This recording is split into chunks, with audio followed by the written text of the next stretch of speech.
नमस्कार विद्यार्थी मित्रांनो, आपलं स्वागत आहे TBN एक्झाम या यूट्यूब चॅनलमध्ये. आज आपण घेऊन आलेलो आहे मित्रांनो बजेट 2026चे काही महत्त्वपूर्ण प्रश्न आहे जे येणाऱ्या परीक्षेसाठी खूप उपयुक्त आहे.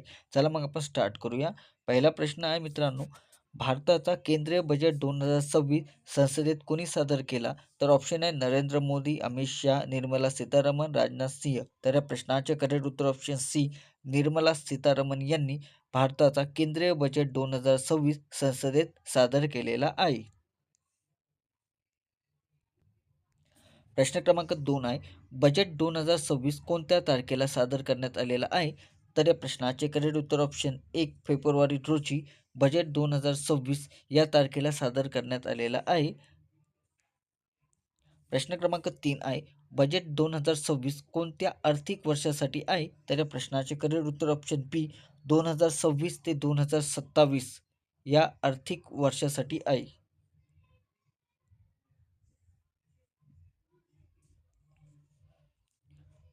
प्रश्न क्रमांक 4 आहे, बजेट 2026 मध्ये भांडवली खर्च किती ठेवण्यात आलेला आहे? तर या प्रश्नाचे करेक्ट उत्तर आहे ऑप्शन सी 12.2 लाख कोटी एवढा खर्च भांडवल खर्चासाठी लागलेला आहे मित्रांनो. नेक्स्ट प्रश्न आहे, बजेट 2026 मध्ये सर्वाधिक प्राधान्य कोणत्या क्षेत्रात देण्यात आलेलं आहे? तर या प्रश्नाचे करेक्ट उत्तर ऑप्शन सी कृषी आणि ग्रामीण विकास यामध्ये सर्वाधिक प्राधान्य देण्यात आलेले आहे बजेट 2026 मध्ये. प्रश्न क्रमांक 6, बजेट 2026 मध्ये कृषी क्षेत्रासाठी किती अतिरिक्त निधी जारी झालेला आहे? तर या प्रश्नाचे करेक्ट उत्तर ऑप्शन सी 1.63 लाख कोटी एवढं बजेट कृषी क्षेत्रासाठी अतिरिक्त निधी जारी केलेला आहे. प्रश्न क्रमांक 7, बजेट 2026 मध्ये वित्तीय तूट किती टक्के लक्ष ठेवण्यात आलेला आहे? तर या प्रश्नाचे करेक्ट उत्तर ऑप्शन सी 4.3% वित्त तूट देण्याचे लक्ष ठेवण्यात आलेले आहे. लक्ष देण्यात आलेलं आहे.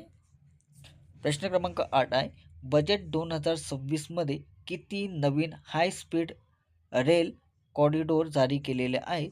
तर या प्रश्नाचे करेक्ट उत्तर ऑप्शन सी 7. प्रश्न क्रमांक 9 आहे, बजेट 2026 मध्ये कोणत्या व्यवहारावर STT वाढवण्यात आलेला आहे? तर या प्रश्नाचे करेक्ट उत्तर आहे मित्रांनो ऑप्शन सी मित्रांनो. नेक्स्ट प्रश्न आहे, बजेट 2026 मध्ये गुंतवणूक मर्यादा किती टक्क्यापर्यंत वाढवलेली आहे?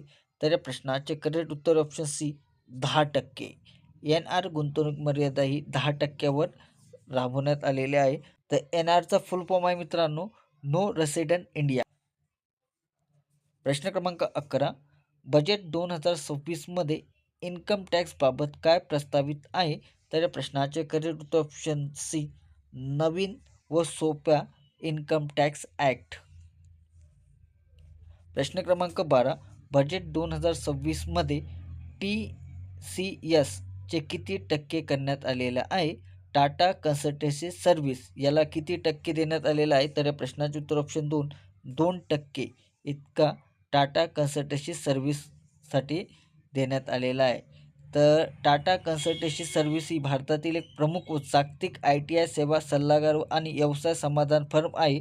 आर्थिक संदर्भात याचा अर्थ टॅक्स कलेक्ट ॲट सोर्स असा देखील होतो, जो विक्रेत्याकडून विशिष्ट वस्तूवर गोळा केलेला अतिरिक्त कर आहे. प्रश्न क्रमांक 13, बजेट 2026 मध्ये MSME क्षेत्रासाठी काय जारी केलेलं आहे? तर या प्रश्नाचे करेक्ट उत्तर ऑप्शन सी स्वस्त कर्ज व क्रेडिट सपोर्ट. MSMEचा फुल फॉर्म होतो macro small and medium enterprises यांच्यासाठी स्वस्त कर्ज व क्रेडिट सपोर्टसाठी क्षेत्रासाठी जारी केलेला आहे बजेट 2026 मध्ये. प्रश्न क्रमांक 14 आहे, बजेट 2026 मध्ये किती नवीन नॅशनल वॉटरवेज जारी केलेला आहे? तर 20 नॅशनल वॉटरवेज जारी केलेला आहे बजेट 2026 मध्ये. प्रश्न क्रमांक 15 आहे, बजेट 2026 मध्ये डिजिटल पायाभूत सुविधावर आलेला आहे. तर या प्रश्नाचे करेक्ट उत्तर ऑप्शन बी, स्टार्टअप अप व रोजगार निर्मितीसाठी मध्ये डिजिटल पायाभूत सुविधावर भर देण्यात आलेला आहे.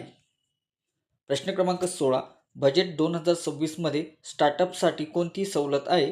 तर या प्रश्नाचे करेक्ट उत्तर ऑप्शन सी, टॅक्स बेनिफिट आणि फंड सपोर्ट यासाठी स्टार्टअपसाठी सवलत देण्यात आलेली आहे 2026 मध्ये. प्रश्न क्रमांक 17, बजेट 2026 मध्ये शिक्षण क्षेत्रावर भर कशासाठी? तर या प्रश्नाचे उत्तर आहे डिजिटल एज्युकेशन व स्किल डेव्हलपमेंट याच्यासाठी शिक्षण क्षेत्रावर भर देण्यात आलेला आहे बजेट. प्रश्न क्रमांक 28, 2026 मध्ये ग्रीन एनर्जीवर भर देण्याचे कारण? तर कार्बन उत्सर्जन कमी करणे हा उद्देशन आहे मध्ये ग्रीन एनर्जीवर भर देण्याचे कारण आहे कार्बन उत्सर्जन कमी करणे. प्रश्न क्रमांक 19, बजेट 2000 रोजगार निर्मितीचे मुख्य मार्ग कोणते? तर इन्फ्रास्ट्रक्चर प्रकल्प. प्रश्न क्रमांक 20, बजेट 2026 मध्ये ग्रामीण भागासाठी कोणती योजना महत्त्वाची आहे? तर ग्रामीण पायाभूत सुविधा ही योजना ग्रामीण भागासाठी महत्त्वाची आहे. प्रश्न क्रमांक 21, बजेट 2026 मध्ये आरोग्य क्षेत्रावर भर का? तर या प्रश्नाचे करेक्ट उत्तर ऑप्शन सी, सार्वजनिक आरोग्य सुविधा सुधारण्यासाठी आरोग्य क्षेत्रावर भर देण्यात आलेला आहे. प्रश्न क्रमांक 22, 2026च्या बजेटमध्ये कोणत्या कर प्रणालीला प्रोत्साहन देण्यात आलेलं आहे? तर या प्रश्नाचे उत्तर ऑप्शन बी, नवीन कर प्रणालीला. प्रश्न क्रमांक 23 आहे, बजेट 2026 मध्ये संरक्षण खर्चाबाबत काय आहे? तर मर्यादित वाढ जास्त प्रमाणात करण्यात आलेली आहे. प्रश्न क्रमांक 24, 2026 बजेटमध्ये कोणत्या क्षेत्रामुळे आर्थिक वाढ अपेक्षित आहे? या प्रश्नाचे करेक्ट उत्तर ऑप्शन बी, इन्फ्रास्ट्रक्चर उद्योग मध्ये क्षेत्रामुळे आर्थिक वाढ अपेक्षित आहे. त्यामुळे या प्रश्नाचे करेक्ट उत्तर ऑप्शन बी. प्रश्न क्रमांक 25, बजेट 2026 मध्ये मुख्य उद्देश कोणता? तर आर्थिक वाढ व रोजगार निर्मिती हे मुख्य उद्देश आहे.